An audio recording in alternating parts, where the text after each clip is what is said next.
Because Sorry at to least- interrupt you, sir. Sorry to interrupt you. Brother, please let me complete the answer. And Please, after Mr. Zakir. after I finish the answer, what you want you can say. Maybe what you want to ask, I will give in the answer.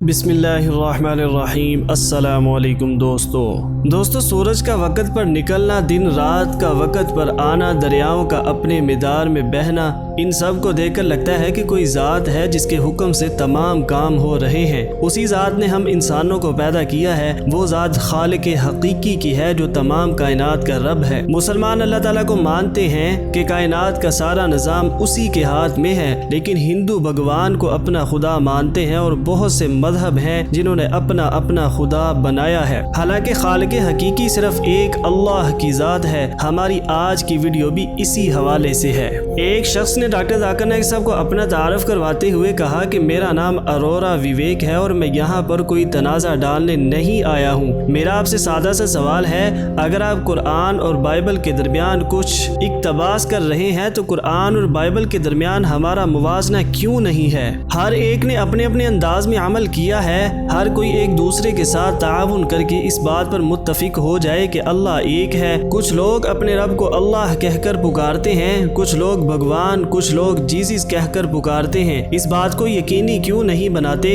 کہ تمام لوگ یہ کہیں کہ ایک اللہ ہے؟ دوستو آپ سے التماس ہے کہ آپ ویڈیو کو آخر تک دیکھیں تاکہ آپ جان سکیں کہ ڈاکٹر ذاکر نائک صاحب نے اس شخص کو بہت اطمینان بخش جواب دیا. اور ویڈیو کے آخر میں ہم آپ سے ایک اچھی بات شیئر کرتے ہیں اور وہ اچھی بات آپ نے آگے شیئر کرنی ہوتی ہے تاکہ دوسرے لوگ بھی اس سے فائدہ حاصل کر سکیں. دوستو وقت ضائع کیے بغیر بڑھتے ہیں آج کی اس ویڈیو کی جانب. ڈاکٹر ذاکر نائک صاحب نے مائکرو فون کے سامنے آتے ہی کہا کہ بھائی نے بہت اچھا سوال کیا ہے. بھائی کا سوال بہت اہم اور پریکٹیکل ہے. ڈاکٹر ذاکر نائک صاحب نے فرمایا کہ میں ہر انسان سے یہی کہتا ہوں، چاہے وہ سکھ ہے، ہندو ہے، مسلمان ہے، عیسائی ہے یا کسی بھی مذہب سے تعلق رکھتا ہے، یہ سب کا ذاتی مسئلہ ہے. میں اس کے بارے میں کچھ نہیں کہتا. میں صرف ان سب کو ایک سادہ سی بات بتاتا ہوں جس پر سب متفق ہوں گے کہ کم از کم اس بات پر متفق ہوں کہ ایک صحیفہ اللہ کا کلام ہے. ایسا کرنے پر کسی کو کوئی اعتراض نہیں ہوگا. ہندو کہتے ہیں کہ ویداس اللہ کا کلام ہے، عیسائی کہتے ہیں کہ بائبل اللہ کا کلام ہے، مسلمان کہتے ہیں کہ قرآن پاک اللہ کا کلام ہے. میں تمام مذہب کے لوگوں سے کہتا ہوں آپ ان تمام صحیفوں کو ایک ساتھ رکھیں. ان سب صحیفوں میں کیا باتیں مشترک ہیں ہم سب اس پر عمل کرنے سے اتفاق کریں، اور جو باتیں مشترک نہیں ہیں اس پر کل ڈسکشن کریں. ڈاکٹر ذاکر نائک صاحب نے فرمایا میں صرف ان تمام لوگوں سے ایک بات کہتا ہوں کہ تمام صحیفوں میں جو باتیں مشترک ہیں ان پر عمل کرنے میں اتفاق کریں. پھر ڈاکٹر ذاکر نائک صاحب کو اس شخص نے ٹوکتے ہوئے کچھ پوچھنے کی کوشش کی، لیکن ڈاکٹر ذاکر نائک صاحب نے فرمایا پہلے مجھے اپنا جواب مکمل کرنے دیں، پھر آپ کچھ بھی پوچھ سکتے ہیں. دوستو اس شخص نے ڈاکٹر ذاکر نائک صاحب کے جواب میں انٹرفیئر کرنے کی کوشش کی تو ڈاکٹر ذاکر نائک صاحب نے اس شخص کو بہت اچھی مثال دے کر سمجھایا. ڈاکٹر ذاکر نائک صاحب نے فرمایا میتھمیٹکس کا اصول ہے کہ میتھ میں کسی پرابلم کو سولو کیا جاتا ہے تو پہلے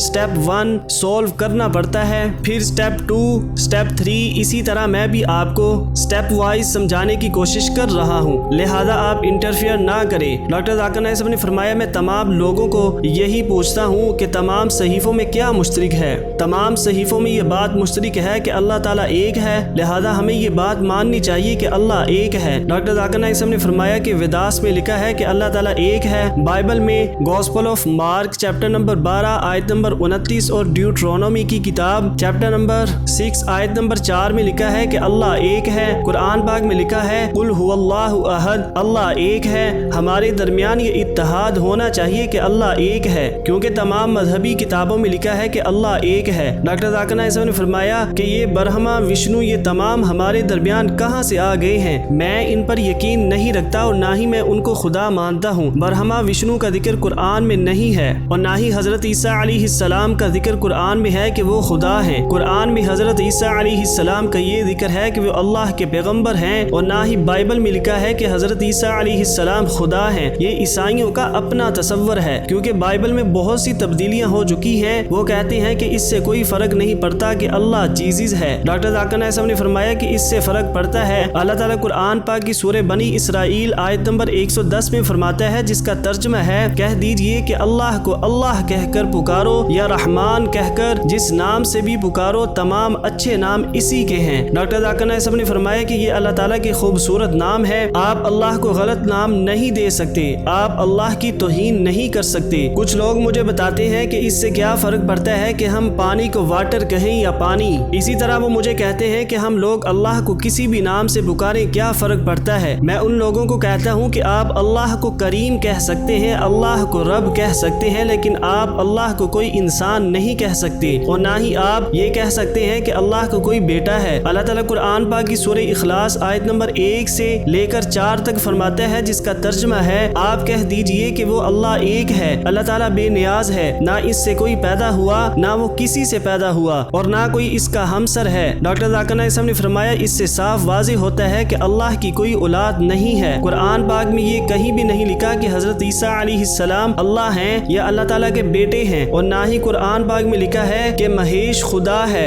اگر آپ اللہ کو برہما کہتے ہیں تو مجھے کوئی فرق نہیں پڑتا، کیونکہ برہما ایک سنسکرت لفظ ہے جس کا مطلب ہے خالق۔ اگر آپ اللہ کو ایک خالق کہتے ہیں تو کوئی مسئلہ نہیں ہے، کیونکہ قرآن پاک کہتا ہے کہ اللہ خالق ہے۔ لیکن اگر آپ کسی مورتی کو برہما کہتے ہیں تو پھر آپ اللہ کو کوئی تصویر دے رہے ہیں، پھر تو آپ ہندو اپنی ہی مذہبی کتاب ویداس کے خلاف جا رہے ہیں۔ ویداس میں واضح طور پر لکھا ہے کہ اللہ تعالیٰ کی کوئی تصویر نہیں ہے، کوئی مورتی نہیں، کوئی بت نہیں، کوئی عکس نہیں، پھر بھی ہندو اس بات کو کیوں نہیں مانتے کہ اللہ کی کوئی مورتی نہیں ہے۔ ڈاکٹر ذاکر نائک صاحب نے فرمایا میں یقین رکھتا ہوں کہ اللہ خالق ہے، لیکن اگر آپ یہ کہتے ہیں کہ خالق کوئی آدمی ہے تو وہ اللہ نہیں ہے، میں اس کو اللہ نہیں مانتا۔ ڈاکٹر ذاکر نائک صاحب نے مزید فرمایا کہ اسلام اور ہندوازم میں جو باتیں مشترک ہیں، آپ میرا وہ والا لیکچر سنیں، آپ کو جتنے بھی ڈاؤٹ ہیں اور جتنے بھی سوالات ہیں سب کلیئر ہو جائیں گے۔ اس شخص نے ڈاکٹر ذاکر نائک صاحب سے کہا کہ میں معذرت خواہ ہوں، میں آپ سے بیسیکلی یہ پوچھنا چاہ رہا ہوں کہ جس خالق نے پوری دنیا کو پیدا کیا ہے کہ اس سے کیا فرق پڑتا ہے کہ ہم اسے بھگوان کہیں یا جیزس کہیں۔ ڈاکٹر ذاکر نائک صاحب نے فرمایا کہ اگر آپ اللہ کو خدا کہیں تو اس سے کوئی مسئلہ نہیں ہے، لیکن اگر آپ اللہ کو بھگوان کہتے ہیں تو اس سے فرق پڑتا ہے، کیونکہ بھگوان کا مطلب کچھ اور ہے۔ ہمیں اللہ تعالیٰ کے تصور خالق بنانے والے پر یقین کرنا ہوگا۔ اگر آپ اس تصور کو جانتے ہیں اور لفظ کا صحیح انتخاب کیا جانا چاہیے، آپ اللہ تعالیٰ کو کسی غلط لفظ سے نہیں پکار سکتے۔ قرآن پاک میں یہ کہیں نہیں لکھا کہ حضرت عیسیٰ علیہ السلام خدا ہیں، اور نہ ہی بائبل میں لکھا ہے کہ حضرت عیسیٰ علیہ السلام خدا ہیں۔ یہ عیسائیوں کا غلط تصور ہے اور ان کی غلط فہمی ہے، میں اس بات سے متفق نہیں ہوں۔ ڈاکٹر ذاکر نائک صاحب نے یہاں پر اپنا جواب مکمل کر دیا تھا۔ دوستو اب بڑھتے ہیں ویڈیو کے اس حصے میں جس میں ہم آپ سے ایک اچھی بات یا حدیث شیئر کرتے ہیں۔ آپ سے التماس ہے کہ آپ وہ آگے شیئر کریں تاکہ دوسرے لوگ بھی اس سے فائدہ حاصل کر سکیں۔ آج کی ہماری حدیث مبارکہ ہے، رسول اللہ صلی اللہ علیہ وآلہ وسلم نے فرمایا جس شخص کے پاس 2 لڑکیاں ہوں اور وہ ان کے ساتھ حسن سلوک کرے جب تک کہ وہ دونوں اس کے ساتھ رہیں یا وہ ان دونوں کے ساتھ رہے تو وہ دونوں لڑکیاں اسے جنت میں پہنچائیں گی۔ دوستو ہم ڈاکٹر ذاکر نائک صاحب کی انگریزی زبان میں کی گئی گفتگو کا اردو ترجمہ لاتے ہیں، تو آپ سے التماس ہے کہ چینل کو ضرور سبسکرائب کریں۔ ملتے ہیں نیکسٹ ویڈیو میں، اللہ حافظ۔